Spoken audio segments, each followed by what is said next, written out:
स्तोत्रसंहिता 105 1 ते 3 हे वचन आपल्याला असे सांगते की परमेश्वराचे उपकार स्मरण करा, त्याच्या नावाचा धावा करा, राष्ट्रास त्याची कृत्ये जाहीर करा, त्याचे गुणगान करा, त्याची स्तोत्रे गा, त्याच्या सर्व अद्भुत कृत्याचे वर्णन करा, त्याच्या पवित्र नावाचा अभिमान बाळगा. जे परमेश्वरासाठी आतुर झाले आहेत त्यांचे मन हर्षित हो. तर चला आपण थोडा वेळ देवाच्या स्तुती आराधनेमध्ये जाऊ.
देवाच्या उपकार स्तुतीसाठी आपण आणखी काही गीतं गाऊन त्या जिवंत देवाला टाळ्या वाजवून धन्यवाद देऊया. आपण सर्वजण उपकार स्तुती करू.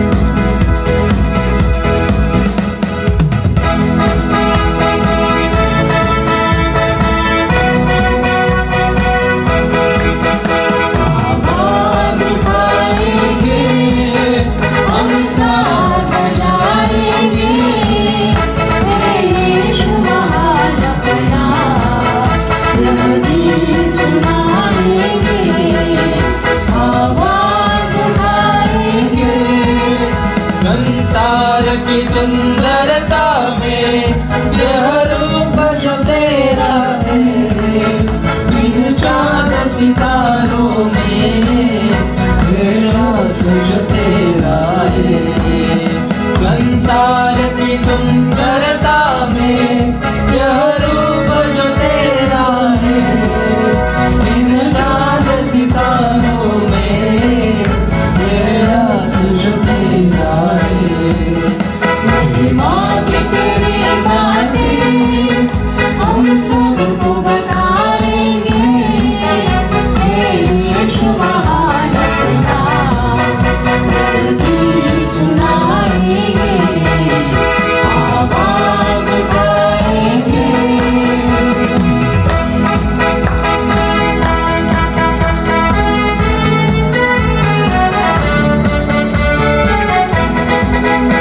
जो पवित्र देव आहे, त्याचे उपकार आमच्यावरती इतके आहेत की आज आपण त्याची उपकार स्तुती करत आहोत, त्याच्या नावाचा धन्यवाद करत आहोत। आपण सर्वजण मिळून जे पवित्र नाव आहे येशू या नावाचा धन्यवाद करू।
सर्वांना ख्रिस्तात सलाम। पुन्हा एकदा यूट्यूबच्या माध्यमातून देवाच्या पवित्र वचनातून तुम्हापर्यंत पोहोचता येत आहे याबद्दल प्रथम मी देवाचे आभार मानतो। त्याचप्रमाणे ही यंत्रणा राबवण्यासाठी जे खरोखरच प्रयत्नपूर्वक आपलं योगदान देत आहेत त्यांच्यासाठी विशेष करून सचिन थोरात यांचे देखील यावेळेस मी मनपूर्वक आभार मानतो। आणि खरोखरच सध्याच्या या महामारीच्या काळामध्ये आपलं महाराष्ट्र शासनसुद्धा अत्यंत क्रियाशील आहे आणि अशा ह्या परिस्थितीमध्ये माननीय उद्धवजी ठाकरे यांचं नेतृत्व महाराष्ट्राला खरोखरच एक आशीर्वादित ठरलेलं आहे। याबद्दल आपण देवाला धन्यवाद देऊया, कारण जेव्हा जेव्हा ते जनतेशी संवाद साधतात त्यावेळेस त्यांची जी कळकळ आहे, तळमळ आहे, संपूर्ण महाराष्ट्र राज्यामध्ये या कोरोनाशी सामना करत असताना प्रत्येकाने आपलं योगदान यासाठी द्यावं असं जे त्यांचं आव्हान आहे त्याला आपण निश्चित अर्थानं प्रतिसाद देऊया। प्रियजन हो, दुसरी महत्त्वाची गोष्ट म्हणजे या विशिष्ट कालावधीमध्ये संकटाच्या काळामधून जात असताना ज्यांना परमेश्वराच्या आशीर्वादांचा अनुभव आलेला आहे, खरोखरच त्यांच्या जीवनामध्ये अशी काही साक्ष घडली असेल की जी खरोखरच इतरांना शेअर करण्यासारखी आहे, इतरांना सांगण्यासारखी आहे। आणि अशी जर साक्ष आपल्या जीवनामध्ये घडली असेल तर आपण त्याचाही व्हिडिओ करून मिस्टर सचिन थोरात यांच्याकडे आपण पाठवून द्यावी आणि या संदेशाच्या वेळेला तो आपला व्हिडिओसुद्धा डिस्प्ले करता येईल। त्याचप्रमाणे आपली नेहमीची जी पद्धत आहे कौटुंबिक गीतासाठी, परंतु संदेशाच्या अगोदर हे गीत होत असल्याकारणानं ज्यांना परमेश्वराने कृपादान दिलेलं आहे गाण्याचं, अशा सर्वांना मी विनंती करतो, अपील करतो की त्यांनाही या ठिकाणी यामध्ये सहभागी होता येतं। पूर्वनियोजन करून जर तुम्हाला गाणं गायचं असेल तर त्याची व्हिडिओ बनवून तुम्ही सचिन यांच्याकडे पाठवून द्या आणि निश्चितपणे या उपासनेमध्ये तुमच्याही गीताचा समावेश करण्यात येईल। तिसरी महत्त्वाची गोष्ट की सुरुवातीच्या काळामध्ये यूथकडून रक्तदान शिबिराची एक रक्तदान शिबिराचं आयोजन करण्यात आलं होतं, परंतु लॉकडाऊनच्या काळामध्ये ते थोडंसं पुढं ढकलण्यात आलेलं होतं. परंतु विनय कांबळे यूथचे लीडर आहेत, त्यांनी या ठिकाणी संबंधित शासकीय यंत्रणा, CPR, शासकीय हॉस्पिटलमधील जे संबंधित आहेत त्यांच्याशी चर्चा करून त्याचा फॉलोअप घेतलेला आहे. आणि तिसऱ्या आठवड्यामध्ये, जूनच्या तिसऱ्या आठवड्यामध्ये हे शिबिर आयोजित करण्याचा यूथचा प्रयत्न आहे. तेव्हा कृपा करून याकडे थोडंसं आपण एका वेगळ्या दृष्टीने बघूया, कारण अन्नदान तर आपण करतोच, कारण गरज खूप आहे, परंतु रक्तदानच्या माध्यमातून आत्ता सध्याची जी गरज आहे ती गरज ओळखून आपण ख्रिस्ती या नात्यानं आपलं योगदान देऊया आणि रक्तदानाच्या ह्या शिबिरामध्ये आपण आपला सक्रिय सहभाग देऊया. माझे सर्व ख्रिस्ती तरुणांना विनंती आहे की त्यांनी कृपा करून यामध्ये अधिक लक्ष द्यावं. प्रियजन हो, पुन्हा एकदा संदेशाला सुरुवात करण्याच्या अगोदर मी आपणास सांगण्याची गरज नाही, कारण ज्या काही घडामोडी सध्या घडत आहेत त्या घडामोडी आपल्या डोळ्यासमोर घडत आहेत. गेल्या आठवड्यामध्ये निसर्ग चक्रीवादळ आणि संपूर्ण मुंबई चिंतेत होती, काळजीत होती. रत्नागिरी, रायगड, त्याचप्रमाणे डहाणू, पालघर या किनारपट्टीच्या भागामध्ये या निसर्ग चक्रीवादळामुळं खूप मोठं नुकसान झालेलं आहे. आणि आत्ताच आम्ही टीव्हीवर काही बातम्या ऐकतो, ॲपोकॅलिप्टिक नावाचा एक व्हायरस येणार असल्याचं एक ऑस्ट्रेलियन शास्त्रज्ञानं सांगितलेलं आहे. आणि त्यामुळं प्रियजन हो, हे भीतीचं वातावरण नाही, परंतु आपण आपल्या मनामध्ये पक्क ठरवूया की ह्या ज्या घटना घडत आहेत हा प्रभू येशू ख्रिस्ताच्या द्वितीय आगमनाचा काळ आहे. आणि म्हणून आपण अत्यंत आत्मपरीक्षणाच्या दृष्टीनं आत्मपरीक्षण करून आपण देवाकडे वळण्याची गरज आहे.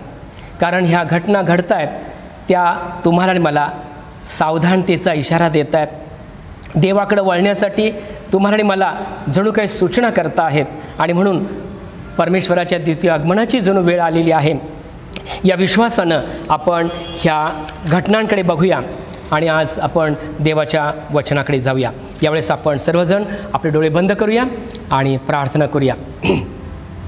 हे परमेश्वरा, माझ्या दुर्गा, माझ्या उद्धारका, माझ्या तोंडचे शब्द आणि आम्हा सर्वांच्या मनचे विचार तुला मान्य असोत. येशू आमचा प्रभू याच्याद्वारे, आमेन. आमेन. प्रियजन हो, गेल्या काही आठवड्यांपूर्वी आपण देवाची इच्छा या विषयावरती संदेश ऐकलेले आहेत, सिरीज ऑफ सर्मन्स आपण ऐकलेले आहेत. आणि पुन्हा एकदा त्याच विषयाकडे वळत असताना मी थोडीशी उजळणी करू इच्छितो. पहिल्यांदा आपण बघितलं की आत्म्याने आणि खरेपणाने देवाची उपासना करणं, worshipping God in spirit and truth, हे आपण बघितलं. त्यानंतर आपण बघितलं की जो कोणी पुत्राला पाहून त्याचा विश्वास ठेवतो त्याला सार्वकालिक जीवन प्राप्त व्हावे. आणि म्हणून आपण बघितलं की सार्वकालिक जीवन, इटर्नल लाईफ काय आहे? Life not after death but continued life after death. आपण आत्ता सध्या जगत असताना आपल्याला सार्वकालिक जीवन प्राप्त झालेलं आहे, त्यामध्ये आपण जगत आहोत, हे आपण बघितलं. आणि मग तिसऱ्यांदा आपण बघितलं की सर्वदा आनंदित असा, निरंतर प्रार्थना करा आणि सर्व परिस्थितीमध्ये उपकार स्मरण करा. आणि त्याच्यानंतर आपण बघितलं कोणाचाही नाश व्हावा अशी देवाची इच्छा नाही, तर सर्वांनी पश्चाताप करावा अशी देवाची इच्छा आहे.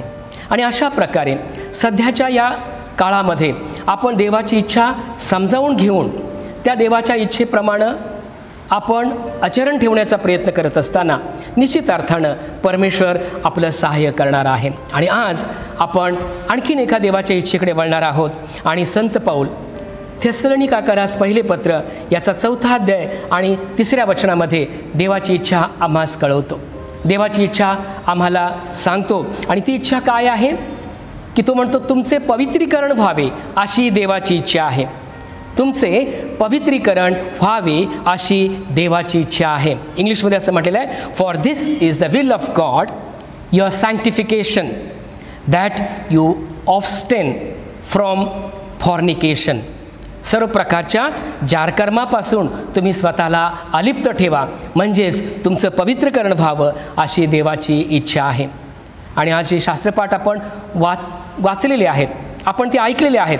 त्या शास्त्रपाठांकडे जर आपण बघितलं तर पहिला शास्त्रपाठ लेवीचा ग्रंथ याचा 18वा अध्याय 1 ते 5 आणि 19वा अध्याय 1 ते 4 या वचनाकडे जर आपण बघितलं तर आपल्याला काय दिसतं बघा. त्या ठिकाणी जे हेडिंग आहे, जो मथळा आहे, जे शीर्षक आहे, ते शीर्षक आम्हाला सांगतं की अनैतिक आचरण वर्ज्य करावं, अनैतिक आचरण वर्ज्य करावं किंवा पवित्र वर्तनाविषयी बोध, पवित्र वर्तनाविषयी बोध असं शीर्षक या अध्यायातील वचनांना दिलेलं आहे. त्यानंतर आपण संत पावलाचं रोमकरास पत्र आणि 6वा अध्याय 15 ते 19 वचनाकडे जर आपण बघितलं तर त्या ठिकाणी असं सांगितलेलं आहे, पवित्र वर्तन जे आहे ते पवित्र वर्तन आपण कसं ठेवलं पाहिजे. आणि शुभवर्तमानाकडे जर आपण बघितलं तर पुरुषांचा वरपांगी सोवळेपणा याचा निषेध करत असताना या ठिकाणी स्वतः येशू ख्रिस्त अंतर्यामीची शुद्धता काय आहे, अंतर्यामीचं सोवळेपण काय आहे हे तुम्हाला आणि मला त्या शास्त्रपाठातून नमूद करत आहे. आणि म्हणून या तिन्ही शास्त्रपाठाच्या आधारे आज आपण जाणून घेऊया की देवाची इच्छा आहे की आमचं पवित्रीकरण व्हावं. या विषयाकडे आपण वळूया. प्रियजन हो, जेव्हा आपण एखादा गोष्ट चांगलं म्हणतो तेव्हा निश्चित अर्थानं एखादी गोष्ट वाईट असते. जेव्हा आपण एखाद्याला म्हणतो पवित्र आहे तर आमच्यासमोर अपवित्र गोष्टी येतात. जेव्हा आपण असं म्हणतो की हे शुद्ध आहे तेव्हा काहीतरी अशुद्ध आहे याची आम्हाला आतमध्ये कुठेतरी खात्री पडते. म्हणजे चांगलं वाईट, मंगळ अमंगळ, पापी आणि पवित्र असा जर या ठिकाणी विरोधाभास असेल किंवा अशा जर या ठिकाणी विरोधी गोष्टी असतील तर एक कॉमन अंडरस्टँडिंग काय आहे. सर्वसामान्य लोक याकडे बघत असताना काय विचार करतात, आपण का पवित्र असावं, आपण का चांगलं असावं, आपण का शुद्ध असावं. आणि मग याचं उत्तर एक कॉमन अंडरस्टँडिंगमधून असं निर्माण होतं की आपण चांगलं असण्याकरता चांगलं असावं, आपण पवित्र असण्याकरता पवित्र असावं, आम्ही शुद्ध असण्याकरता शुद्ध असावं. परंतु प्रियानो, ख्रिश्चियन अंडरस्टँडिंग ह्यापेक्षा थोडंसं वेगळं आहे. कारण जुन्या करारामधील जे शास्त्रपाठ आपण ऐकले, लेवीचा ग्रंथ याचा 18वा अध्याय आणि 19वा अध्याय, त्यामध्ये स्वतः परमेश्वर या ठिकाणी आम्हाला म्हणत आहे, परमेश्वर मोशेच्याद्वारे इस्रायल लोकांना सांगतो, तो म्हणतो तुम्ही पवित्र असावे. बघा कशाकरता पवित्र असावे, पवित्र असण्याकरता पवित्र असू नये, तर तो म्हणतो तुम्ही पवित्र असावे कारण मी परमेश्वर तुमचा देव पवित्र आहे. प्रियानो, अतिशय महत्त्वाचं विधान आहे. या ठिकाणी परमेश्वर म्हणतो you shall be holy, not for the sake to be holy. तुम्ही पवित्र असावे आणि या ठिकाणी तो म्हणतो you shall be holy for I the Lord your God am holy. तुम्ही पवित्र असावं, पवित्र असण्याकरता नाही, परंतु मी तुमचा देव परमेश्वर पवित्र आहे म्हणून तुम्ही पवित्र असावं. आणि लेवीचा ग्रंथ याचा 20वा अध्याय जर आपण पुढे बघितलं तर त्यामध्ये पवित्र असण्याची जबाबदारी आमची आहे, परंतु त्यामध्ये देवाचा सहभाग काय आहे, देवाचा रोल काय आहे हे या ठिकाणी आम्हाला स्पष्ट करण्यात आलेलं आहे. लेवीचा ग्रंथ याचा 20वा अध्याय आणि 8व्या वचनाकडे जर आपण बघितलं तर या ठिकाणी परमेश्वर काय म्हणतो बघा, तुम्ही माझे विधी मान्य कराल, तुम्ही माझे विधी मान्य करून पाळा, तुम्हाला पवित्र करणारा मीच परमेश्वर आहे. बघा या ठिकाणी तो म्हणतो तुम्ही माझे विधी मान्य करून पाळा. की अत्यंत महत्त्वपूर्ण शब्द या ठिकाणी वापरण्यात आलेले आहेत. नुसते तुम्ही माझे विधी पाळा नाही, परंतु ते मान्य करा. म्हणजे या वचनामध्ये देव तुम्हाला आणि मला सांगतो की माझे नियम हे तुमच्यावर लादलेले नाहीत, परंतु पहिल्यांदा ते तुम्ही मान्य करावे आणि मान्य तुम्ही करणारा आत्मा तुमच्या ठाई मी तुम्हाला देईन. तुम्ही माझे विधी मान्य करून पाळा, तुम्हाला पवित्र करणारा मीच परमेश्वर आहे. इंग्लिशमध्ये म्हटले keep my statutes, keep my statutes and observe them, I am the Lord, I sanctify you. मी तुमचा देव तुम्हाला पवित्र करणारा आहे. आणि मग आपण रोमकरास पत्र याचा 6वा अध्याय आणि 15 ते 19 या वचनाकडे जेव्हा पाहतो त्यावेळेस आपल्याला काय लक्षात येतं? या ठिकाणी संत पाऊल 2 प्रकारचं जीवन आपल्यासमोर मांडत आहे.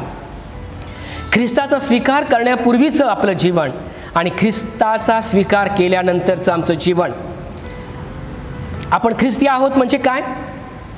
या ठिकाणी तो म्हणतो की कारण आपण ख्रिस्ती आहोत, कारण आपण आपले अवयव, members of the body, members of our body, आपण स्वैराचार करण्याकरता अमंगळपण आणि स्वैराचार ह्यास समर्पण केले होते. हे कधी? ख्रिस्ताचा स्वीकार होण्याच्या अगोदर. ख्रिस्ताचा स्वीकार होण्याच्या अगोदर या ठिकाणी संत पौल म्हणतो की आपण स्वैराचार, स्वैर आणि आचार ह्या 2 शब्दातून स्वैराचार हा शब्द बनलेला आहे. स्वैर याचा अर्थ बेलगाम, कुठल्याही प्रकारचा बंधन आणि बाइंडिंग नसलेलं जे जीवन आहे त्याला स्वैर असं म्हटलेलं आहे. आणि स्वैराचार आणि अमंगळपण ह्यास आपण आपले अवयव समर्पित केले होते. आणि मग तेच लागूकरण ख्रिस्ती जीवनामध्ये करत असताना संत पौल म्हणतो तसे अगदी त्याचप्रमाणे तुम्ही म्हणजे विश्वासाने नात्याने तुम्ही आता आपले अवयव पवित्रीकरणाकरता या ठिकाणी फॉर सँक्टिफिकेशन असं म्हटलेलं आहे. आणि या ठिकाणी फॉर हा शब्द अतिशय महत्त्वाचा आहे. पवित्रीकरणाकरता आणि पुढं असं म्हटलेलं आहे नीतिमत्वाला, टू रायचियसनेस. या ठिकाणी 2 प्रिपोजिशन्स अतिशय महत्त्वाचे आहेत. नीतिमत्वाकरता फॉर पवित्रीकरणाकरता फॉर सँक्टिफिकेशन अँड टू रायचियसनेस. कारण प्रभू येशू ख्रिस्ताद्वारे आम्हाला नीतिमान असं जाहीर करण्यात आलं आहे. परंतु आमचं हे नीतिमत्व जर आपण पवित्रीकरणाच्या प्रक्रियेमधून गेलो तर देवानं दिलेलं नीतिमत्व आम्हाला अनुभवता येणार आहे. देवानं आम्हाला नीतिमत्व जाहीर केलेलं आहे. परंतु ते जर आम्हाला स्वीकारायचं असेल, त्यामध्ये जर चालायचं असेल तर आपण पवित्रीकरणाकरता आमचे अवयव आम्ही पवित्रीकरणाकरता समर्पित केले पाहिजेत. प्रभूने शिकवलेली प्रार्थना नेहमीच म्हणतो आणि ती आमच्या आध्यात्मिक जीवनाचा एक भाग झालेली आहे. कारण त्या प्रार्थनेमध्ये आपण असं म्हणतो की तुझे नाव पवित्र मानले जाओ. हे आमच्या स्वर्गातील पित्या, तुझे नाव पवित्र मानले जाओ. बऱ्याच वेळेला ही प्रार्थना आपण इतक्या सहजगत्या म्हणतो जणू काही एखादा मंत्र म्हणावा त्या पद्धतीनं चॅन्टिंग, तशी आम्ही ही प्रार्थना म्हणतो. परंतु जेव्हा या प्रार्थनेमधला प्रयोग आपण लक्षात घेतो, व्याकरणाचा भाग थोडासा आहे, ग्रामर, या ठिकाणी कोणता प्रयोग आहे? कर्तरी प्रयोग आहे की कर्मणी प्रयोग आहे? कारण या ठिकाणी युअर नेम बी हॅलोड असं म्हटलेलं आहे. तुझं नाव पवित्र मानलं जाओ. या वाक्यामध्ये कर्ता नाही आहे. आणि जेव्हा आपण व्याकरणदृष्ट्या हे वाक्य कर्तरी प्रयोगामध्ये करतो त्यावेळेस ते वाक्य कसं तयार होतं? ॲक्टिव्ह व्हॉइस कसा तयार होतो? तर वी हॅलो युअर नेम. या ठिकाणी वी हॅलो युअर नेम म्हणजेच युअर नेम बी हॅलोड. प्रियजनो, तुझं नाव पवित्र मानलं जाओ याचा अर्थ त्या ठिकाणी जो कर्ता आहे तो अव्यक्त आहे. परंतु तो कर्ता व्यक्त होण्यासाठी त्या ठिकाणी तुम्ही आणि मी पिक्चरमध्ये येणं, तुम्ही आणि मी म्हणजे देवाचा जो रोल आमच्यासाठी आहे तो समजून घेणं अत्यंत महत्त्वाचं आहे. ख्रिस्ती जीवन किंवा ख्रिस्ती जीवनक्रम या प्रार्थनेतील वचनाच्या द्वारे, प्रार्थनेतील उद्गाराच्या द्वारे फोकस करण्यात आले आहेत. केवळ शब्द नाहीत, परंतु या शब्दामध्ये डेडिकेशन आहे, डिव्होशन आहे आणि डिटर्मिनेशन आहे. बघा, डेडिकेशन या शब्दाचा अर्थ तुमचं आणि माझं समर्पण त्याच्यामध्ये आहे. डिव्होशन म्हणजे त्यामध्ये तुमचं आणि माझं मननचिंतन त्याच्यामध्ये आहे. आणि डिटर्मिनेशन याचा अर्थ एक प्रकारची खात्री, एक प्रकारचा आत्मविश्वास त्याच्यामध्ये आहे. आणि मग आपण खात्रीपूर्वक म्हणू शकतो की वी हॅलो युअर नेम. तुझं नाव पवित्र मानलं जाओ यासाठी जबाबदार देवाने तुम्हाला आणि मला धरलेलं आहे. आणि म्हणून प्रियजनो, मत्याचं शुभवर्तमान याचा 5वा अध्याय आणि 27 ते 30 या वचनामध्ये प्रभू येशू ख्रिस्तानं एक डिमांड केलेली आहे. आणि ही डिमांड काय आहे तर सर्जिकल डिमांड आहे. जसं आपण एखादा अवयव सर्जरीमध्ये कट केला जातो, अगदी तशाच पद्धतीचा मागणी या ठिकाणी प्रभू येशू ख्रिस्त करत आहे. आणि हा जो संदर्भ आहे तो पवित्रीकरणाला अनुसरून आहे. त्यामध्ये स्वतः प्रभू येशू ख्रिस्त म्हणतो, जो कोणी, बघा जुन्या करारातील व्यभिचार आणि जारकर्म वेगळा आहे, परंतु या ठिकाणी प्रभू येशू ख्रिस्त म्हणतो, जो कोणी एखाद्या स्त्रीकडे दृष्टीने पाहत असेल, कामेच्छेने पाहत असेल, तर त्यानं आपल्या मनामध्ये व्यभिचार केलेला आहे. आणि म्हणून तुझा उजवा डोळा किंवा तुझा उजवा हात तुला पापास प्रवृत्त करत असेल तर तो उपटून टाकून दे. Pluck it out or tear it out. ते टाकून दे, फेकून टाकून दे, काढून टाकून दे. याचा अर्थ या ठिकाणी प्रभू येशू ख्रिस्त या पवित्रीकरणासाठी एक सर्जिकल डिमांड करत आहे. आणि तोच प्रभू येशू ख्रिस्त योहान कृष्णवर्तमानेचा 15वा अध्याय आणि काही वचनामध्ये आपण वाचतो तर लक्षात येतं, प्रभू येशू ख्रिस्त स्वतः म्हणतो की मी खरा द्राक्षवेल आहे, माझा बाप माळी आहे आणि मी द्राक्षवेल आहे. आणि माळी काय करतो तर जो फाटा फळ देत नाही किंवा त्या वेलाला चांगलं फळ यावं म्हणून तो फाटा साफसूफ करतो. अनावश्यक वाढ जी आहे त्या फाट्यामध्ये झालेली ती तो कात्रीने कापून टाकतो. त्याला इंग्लिशमध्ये प्रुनिंग असं म्हटलेलं आहे. प्रियानो, हे प्रुनिंग म्हणजे काय आहे? आमच्या आध्यात्मिक जीवनामध्ये अनावश्यक गोष्टी असतात, काही प्रवृत्ती असतात, युजलेस म्हणजे बिनकामाचे असतात, यट पॉझिटिव्ह असतात. आणि अशा ह्या प्रवृत्ती काढून टाकण्यासाठी प्रभू येशू ख्रिस्त, बघा हा जुना करार नाही, परंतु स्वतः प्रभू येशू ख्रिस्त तुमचा आणि माझा उद्धारक, ज्यानं तुमच्या आणि माझ्यासाठी रक्त सांडलं आणि तो तुम्हाला आणि मला पवित्र करण्यासाठी तयार आहे, तो देव आमच्याकडून डिमांड करतो की आपण आपला उजवा डोळा, उजवा हात जर पापास प्रवृत्त करत असेल तर तो उपटून टाका. याचा अर्थ काय? याचा अर्थ असा आहे की जी प्रवृत्ती, जो विचार माझ्या मनामध्ये काय करत आहे? पापाला प्रवृत्त करत आहे. आपण या ठिकाणी याकोबाचं पत्र याचा 1 अध्याय आणि 14 ते 15 वचनामध्ये वाचतो. त्या ठिकाणी काय म्हटलेलं आहे? मनामध्ये जेव्हा वासना येते तेव्हा ती काय करते? वासना माणसाला वासनेमुळे मनुष्य ओढला जातो, तो भुलवला जातो आणि तो मोहात पडतो. आणि मोहात पडलेला मनुष्य त्याच्यामध्ये ती वासना गर्भवती होते आणि पापाला जन्म देते. आणि म्हणून आपल्या मनामध्ये येणारे हे जे विचार आहेत, आमच्या मनामध्ये येणाऱ्या ह्या ज्या प्रवृत्ती आहेत, कृतीमध्ये त्याचं रूपांतर होण्याच्या अगोदर मनातील हे विचार आपण उपटून टाकले पाहिजेत. आमच्या मनातून हे विचार आपण काय केले पाहिजेत? काढून टाकले पाहिजेत. आणि प्रभू येशू ख्रिस्त पुन्हा एकदा मार्काचं शुभवर्तमान याचा 7वा अध्याय आणि 21 ते 23 वचनामध्ये आम्हाला हेच सांगतो. 21 ते 23 वचनाकडे जर बघितलं तर काही शब्द असे आहेत की आम्हाला वाटतं काय या शब्दांचं आमचं घेणं देणं नाही, आम्ही काय जारकर्म करत नाही, आम्ही काय चोऱ्या, खून, व्यभिचार करत नाही. परंतु या यादीमध्ये असे काही शब्द आहेत की सर्वसामान्य आपल्या जीवनामध्ये आम्हाला असं वाटतं की आम्ही सुद्धा या प्रकारच्या प्रवृत्तीमध्ये आमचं जीवन जगत आहोत. आणि म्हणून स्वतः प्रभू येशू ख्रिस्त मार्काचं शुभवर्तमानाचा 7वा अध्याय आणि 21 ते 23 या वचनामध्ये तो काय म्हणतो बघा. जारकर्म, चोऱ्या, खून, व्यभिचार, लोभ, दुष्टपणा, कपट, कामातुरपणा, हेवा, शिवीगाळ, अहंकार, मूर्खपणा ह्या कृती, म्हणजेच या कृतींच्या मुळाशेसला विचार काढून टाकायचा आहे. प्रियजनो, आपण बऱ्याच वेळेला नाही का विचार करतो, आपण इतरांच्या चुका शोधण्याचा प्रयत्न करतो, परंतु या ठिकाणी काय म्हटलेलं आहे? आपण अशा काही कॉमन गोष्टींकडे बघूया, कॉमन ट्रेट्स जे आहेत, जे दुर्गुण आहेत, जे अवगुण आहेत, त्यांच्याकडे आपण बघूया. आणि या ठिकाणी सांगितले लोभ हा या शब्दाचा अर्थ काय? Wanting more than we have. आमच्याकडे जे आहे त्याच्यामध्ये समाधानी न असता अधिक मिळावं ही अपेक्षा करणं, त्याला लोभ असं म्हटलेलं आहे. किंवा not to be content with what we have, आमच्याकडे जे आहे त्याच्यामध्ये समाधान न मानता जे नाही ते मिळवण्याचा प्रयत्न करणं लोभ असं म्हटलेलं आहे. आपल्याला ठाऊक आहे की आम्ही अलीकडे बघितलं न्यूज चॅनलमधून बघत असताना निसर्ग चक्रीवादळानंतरची पडझड दाखवली आणि लोक त्या ठिकाणी अगदी सांगत होते की जेव्हा वारं सुटलं तेव्हा आम्ही सगळंच घरामध्ये टाकून आम्ही जीवानिशी बाहेर पळत सुटलो. प्रियानो, लोटाच्या पत्नीचं तसंच झालं.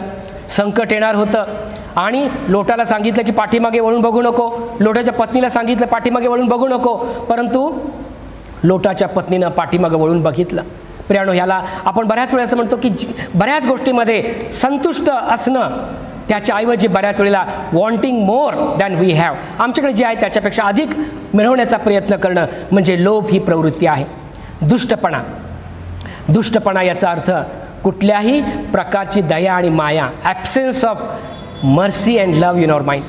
देवानं आम्हावर दाखवलेली जी दया आहे तिची छटा आमच्या जीवनातून, आमच्या वागण्यातून दिसली पाहिजे. येशू ख्रिस्ताने एक उदाहरण दिलं. एक मनुष्य, गरीब मनुष्य एका सावकाराचं देणं लागत होता आणि सावकाराने माणसं पाठवून त्या माणसाला आपल्याकडे बोलावलं आणि त्याला धमकावून विचारलं की माझं देणं तू कधी फेडणार आहेस. तेव्हा तो अगदी गयावया करून म्हणाला, महाराज माझ्यावर दया करा आणि मी तुमचं देणं फेडेन. आणि त्यांनी मुदत घेतली किंवा त्यांनी त्याला कर्ज माफ केलं. परंतु तिथून निघाल्यानंतर त्याला आणखीन एक मनुष्य भेटला की जो मनुष्य त्या माणसाचं देणं लागत होता, परंतु आपल्यावर केलेली दया तो विसरला आणि जो मनुष्य आपलं देणं लागत होता त्याचं नरडं त्यांना आवडलं आणि तो आपल्या पैशाची तो डिमांड करू लागला. ते कर्ज वसूल करण्यासाठी तो काय करू लागला, त्याच्याकडे जबरदस्ती करू लागला. प्रियानो, ह्याला दुष्टपणा असं म्हणायचं आहे. देवाने आपल्या जीवनामध्ये जे काही केलेलं आहे त्याचा मला विसर पडतो आणि अत्यंत क्रूरपणे आम्ही इतरांशी वागतो, त्याला दुष्टपणा असं म्हटलेलं आहे. कपट, सर्व प्रकारचं डिसिट. आणि कपट या शब्दाचा अर्थ मनामध्ये वाईट ठेवून आपण इतरांशी चांगलं बोलणं, त्याला कपट असं म्हटलेलं आहे. नंतर म्हटलेलं आहे हेवा. हेवा हे सर्व कॉमन ट्रेट आहे, एक कॉमन अवगुण आहे माणसाच्या ठिकाणी. आणि हा हेवा काय करतो, देवाशी असलेलं आपलं जे नातं आहे त्या नात्याचा आम्हाला विसर पडतो. प्रियजनो, आपल्या सर्वांना ठाऊक आहे की काईन आणि हाबेल यांचं थोडंसं त्यांच्यामध्ये, हाबेलाचं जेव्हा अर्पण देवाने स्वीकारलं, ॲक्सेप्टन्स, कधीकधी देव ज्याला ॲक्सेप्ट करतो त्या व्यक्तीबद्दल आपल्या मनामध्ये एक प्रकारचा हेवा निर्माण होतो. त्यालाच का, त्याचंच अर्पण का स्वीकारलं. आणि तरीसुद्धा परमेश्वराने काईनाला सावध केलं आणि तो म्हणाला, व्हा हॅज युअर काउंटेनन्स फॉलोन, तुझं मुख का उतरलं, तू बरे केलेस तर तुझी मुद्रा प्रसन्न होणार नाही काय. कारण काईनाला हाबेलाबद्दल हेवा वाटला, कारण त्याचं अर्पण त्यांनी स्वीकारलं होतं देवाने आणि म्हणून त्यांनी त्याचा खून केला. हेवा इथपर्यंत ह्या टोकाला जातो की कधीकधी आपल्या हातून वेगळ्या पद्धतीची पापं घडतात. दुसरं महत्त्वाचं उदाहरण आपल्याला ठाऊक आहे की मोशे हा अत्यंत नम्र स्वभावाचा मनुष्य होता आणि परमेश्वर त्याच्या संबंधी म्हणतो, माझ्या सर्व घराण्यामध्ये मोशे खरोखरच मला आवडणारा आणि अत्यंत विश्वासू होता.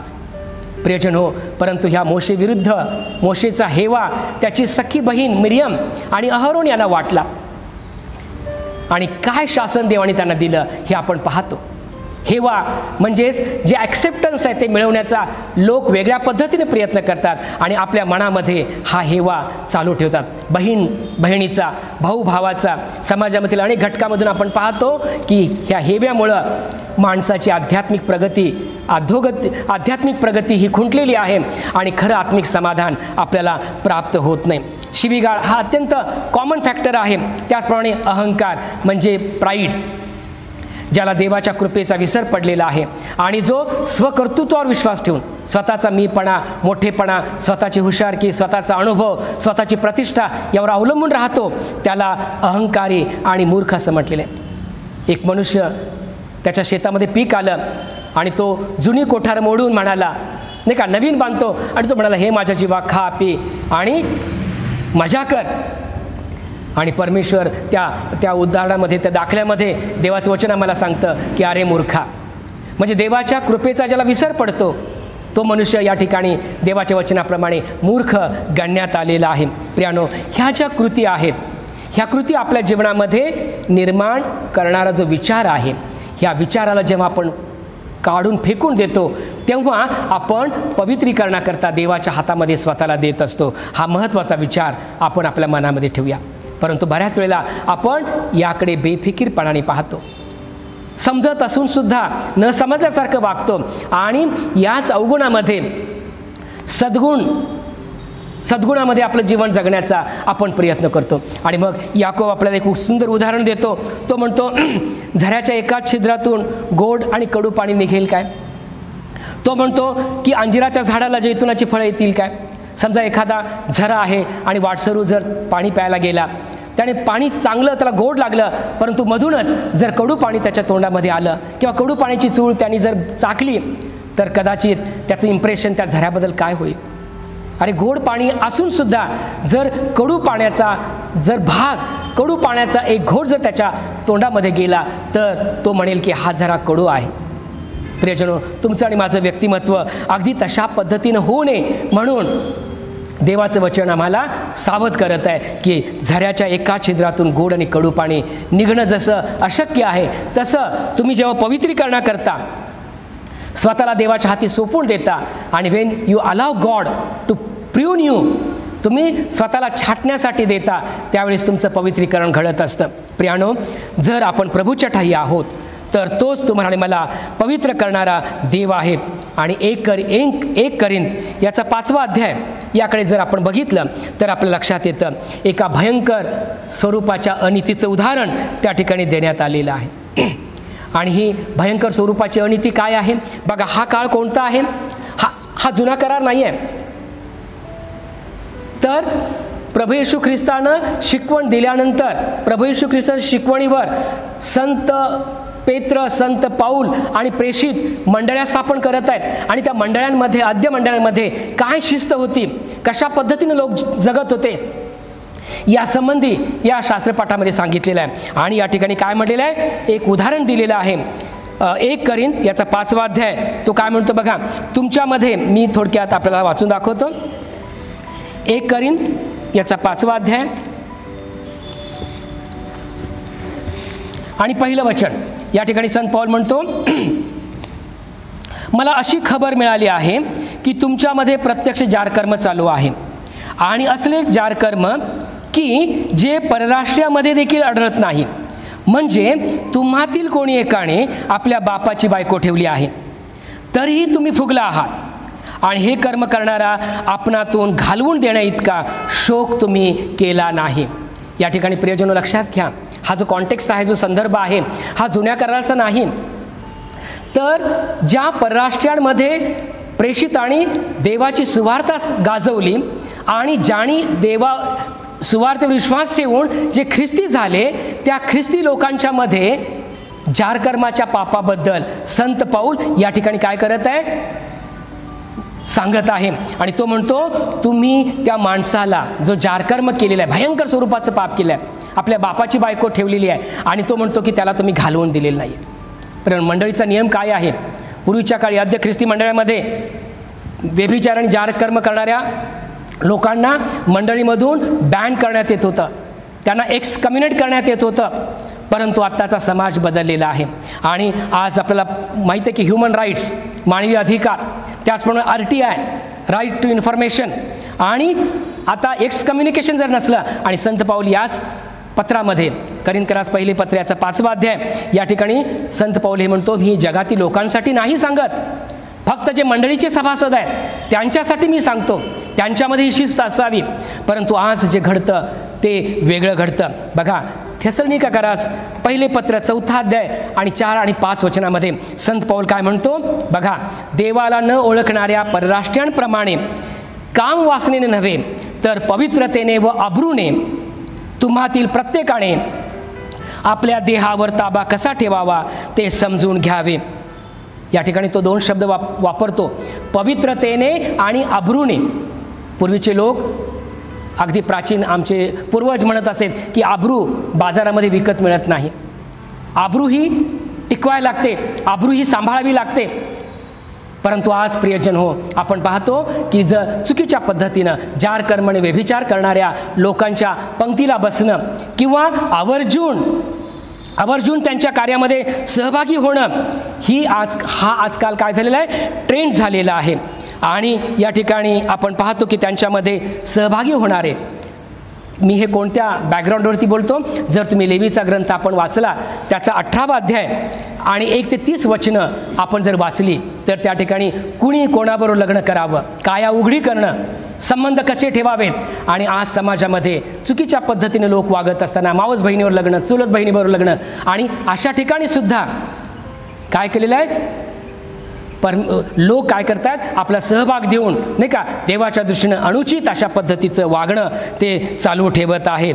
प्रियजन हो, इब्री लोकासपत्र याचा 13 आणि 14 वचनामध्ये म्हटलेलं आहे बघा, लग्न सर्वस्व आदरणीय असावं आणि अंथरूण निर्दोष असावं. याचा अर्थ before marriage sexual relationship is condemn, आणि अंथरूण निर्दोष असावं याचा अर्थ विवाह ही देवाने निर्माण केलेली संस्था आहे, त्या संस्थेशिवाय आणि पती पत्नीचं जे पावित्र्य आहे ते राखणं आणि जपणं हे देवाच्या दृष्टीनं अत्यंत महत्त्वपूर्ण आहे. सगळ्यात अधिक देवाला ज्या पापाचा तिटकारा आहे, ज्या पापाचा देवाला वीट येतो, ते पाप म्हणजे जारकर्म किंवा व्यभिचार आहे. आणि म्हणून या ठिकाणी 1 कोरिंथ 6 अध्याय 18 ते 19 वचनामध्ये तो म्हणतो बघा, जो प्रभूशी जडला तो प्रभू एक आत्मा आहे. तो व्यक्ती म्हणजे तो किंवा ती व्यक्ती आणि प्रभू एक आत्मा आहे. आणि म्हणून तो म्हणतो की अशा प्रसंगापासून दूर पळा. आणि योसेफ अशा प्रसंगापासून दूर पळाला. प्रियजन हो, जी स्त्री फारोची पत्नी त्याला मोहात पाडण्याचा प्रयत्न करत होती, तो या जार कर्माच्या आणि व्यभिचाराच्या पापापासून त्यानं पळ काढला. आणि त्याच शास्त्रपाठामध्ये कोरिंथकरास पहिले पत्र 6 अध्याय 9 ते 10 वचनामध्ये एक यादी दिलेली आहे. आणि संत पौल म्हणतात की तुम्ही पूर्वी तसे होता. आम्ही कसे होतो? तर तो म्हणतो तुम्ही चोर होता, तुम्ही लोभी होता, मद्यपी होता, चहाड होता, वित्तहरण करणारे होता. यांना देवाच्या राज्याचं वतन नाही. परंतु तो म्हणतो तुम्ही आता तर तुम्हापैकी कित्येक तसे होते, तरी आम्ही तसे होतो, परंतु तरी तुम्ही प्रभू येशू ख्रिस्ताच्या नावात व आपल्या देवाच्या आत्म्यात धुतलेले, पवित्र केलेले आणि नीतिमान ठरवलेले असे आहात. प्रियजन हो, देवाने आम्हाला वेगळं केलेलं आहे. पवित्रीकरण करणारा तो देव आहे, त्यानं वेगळं केलं. बघा या ठिकाणी म्हटलं धुतलेले म्हणजेच या ठिकाणी वॉश किंवा प्युरिफाईड. या ठिकाणी म्हटलं पवित्र केलेले म्हणजे सँक्टिफाईड, आणि नीतिमान म्हणजेच जस्टिफाईड. आणि म्हणून यापासून निर्माण झालेलं जे नाऊन आहे त्यामध्ये असं म्हटलं आहे प्युरिफिकेशन, सँक्टिफिकेशन आणि जस्टिफिकेशन. गीतामध्ये गीत करता म्हणतो येशूच्या रक्ते भरले धुण्याचे कुंड जाण, जे पापी त्यात घातले ते होते शुद्ध प्राण. प्रियजनो, तुम्ही आणि मी पापी होतो, परंतु प्रभू येशू ख्रिस्ताच्या द्वारे त्यानं तुम्हाला आणि मला शुद्ध केलं. तो तुम्हाला मला पवित्र करणारा आहे. आणि जोपर्यंत आपण स्वतःला देवाच्या हातामध्ये देत नाही आणि देवाला आपल्या जीवनामध्ये पवित्रीकरणाकरता आपण समर्पण करत नाही, तोपर्यंत पवित्रीकरणाची प्रक्रिया आमच्या जीवनामध्ये सुरू होत नाही. देवाची हीच इच्छा आहे की आपलं पवित्रीकरण व्हावं. आणि जेव्हा आपण स्वतःला पवित्रीकरणाकरता देतो त्याच वेळेला आपण देवाला म्हणू शकतो की जसं हे आमच्या स्वर्गातील पित्या, तुझे नाव पवित्र मानले जाओ. पवित्रीकरणाकरता स्वतःला दिल्याशिवाय आपण ही प्रार्थना उच्चारू शकत नाही, ही प्रार्थना आपण म्हणू शकत नाही. कारण जर आमचं वागणं ह्यामध्ये डेडिकेशन नसेल, डिव्होशन नसेल, डिटर्मिनेशन नसेल, तर प्रियानो ही प्रार्थना एक वायफळ बडबड होईल. आणि म्हणून आज आपण देवाची इच्छा पूर्ण करण्यासाठी स्वतःला देवाच्या हातामध्ये देऊया. या वचनाच्याद्वारे परमेश्वर तुम्हाला आणि मला आशीर्वाद देऊ अशी आपण प्रार्थना करूया. आपण आपले डोळे बंद करूया. सर्वसमर्थ सेनाधीश परमेश्वरा, खरोखरच या अवघड कठीण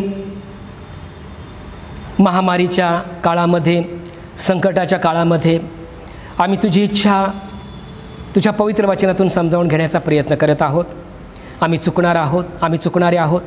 कदाचित मी सांगायला चुकलो असेल, बऱ्याच वेळेला आम्ही ऐकताना चुकतो. प्रेमळ परमेश्वरा, तरी परंतु तुझी इच्छा हीच आहे की आमचं पवित्रीकरण व्हावं. प्रेमळ परमेश्वरा, तू आमच्या अशक्तपणामध्ये आम्हाला सहाय्य करणारा देव आहेस.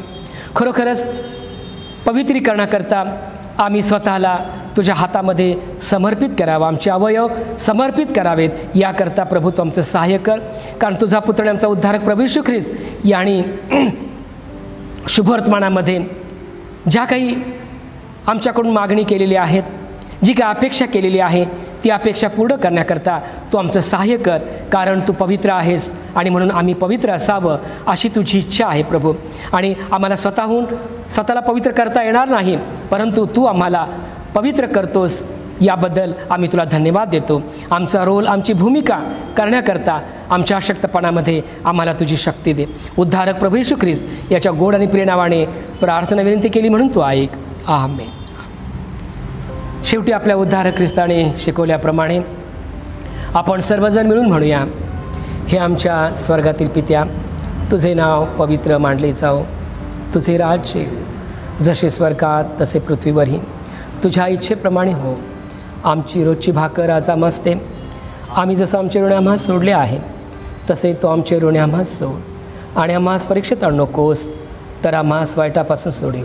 कारण की राज्य, सामर्थ्य आणि गौरव ही सर्व काळ तुझीच आहेत. आमेन. आणि आता मानवी बुद्धीस अगम्य आणि अतर्क्य अशी देवाने देऊ केलेली शांती आपली मने आणि आपली अंतःकरणे ख्रिस्त येशूमध्ये राखो. आणि आता प्रभू येशू ख्रिस्ताची कृपा, देव बापाची प्रीती आणि पवित्र आत्म्याची सहभागिता आम्हा सर्वांबरोबर आणि देवानं निवडलेल्या त्याच्या सर्व लहान थोर प्रियजनांबरोबर आता आणि सदा सर्व काळपर्यंत असो. आमेन. आमेन.